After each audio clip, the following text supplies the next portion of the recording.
Welcome back again. एक छोटा सा पॉइंट है डिस्कस करना चाहूँगा, बच्चे मैक्सिमम कन्फ्यूजन में रहते हैं इस पॉइंट के साथ। क्या लिखा है, एक बिल है मेरे पास, कितने रुपए का बिल है बेटा, 8000 का, एक्सेप्टेड बाय द क्रेडिटर। अब ये पॉइंट कहाँ काम आता है बेटा, रिवैल्यूएशन अकाउंट में काम आता है। जब आप बनाते हो तो आपको देख, रिवैल्यूएशन अकाउंट क्या रिकॉर्ड करता है, फ़ायदा हुआ या नुकसान हुआ। तो मैक्सिमम बच्चों को लगता है कि क्रेडिटर्स के द्वारा बिल एक्सेप्ट किया गया है तो ये फ़ायदा है या नुकसान है। तो मेरे बच्चे, ना ये फ़ायदा है ना मेरा ये नुकसान है। सर ऐसा क्यों बोल रहे हो, रीज़न बताता हूँ इसके पीछे।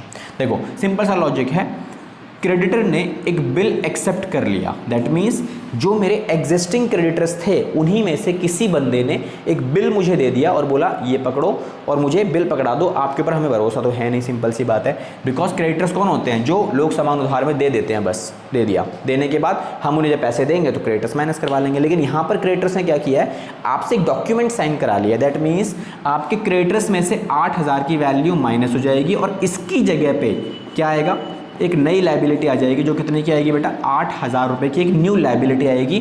तो देखो एक लाइबिलिटी बढ़ रही है, एक लाइबिलिटी कम हो रही है, नेट बैलेंस क्या हुआ बच्चे, जीरो। तो नो बेनिफिट नो लॉस। इस तरीके का कंटेंट बहुत ज़्यादा काम आता है, बहुत ज़्यादा इंपॉर्टेंट एंट्री है आपके लिए। बिकॉज मैक्सिमम बच्चे इसमें गलती करते हैं, या तो फ़ायदे में डाल देंगे या नुकसान में डाल देंगे, लेकिन ऐसा कभी नहीं करना आपको, इग्नोर इट। सीधा बैलेंस शीट में ट्रीटमेंट दिखाओगे आप, न्यू लाइबिलिटी बिल्स पेबल के नाम से आ जाएगी। अगर पहले से बिल्स पेबल एग्जिस्ट करते हैं तो वहाँ पे ऐड कर देना और क्रेडिटर्स में से सेम वैल्यू 8000 माइनस कर देना। इसका मतलब यहाँ से पैसा यहाँ ट्रांसफ़र हो रहा है, दैट्स इट, और कुछ नहीं हो रहा है इसके अंदर।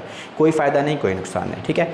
मिलेंगे अपने नेक्स्ट किसी इंपॉर्टेंट इन्फॉर्मेशन के साथ, तब तक के लिए thank you so much and all the best for your board exams guys.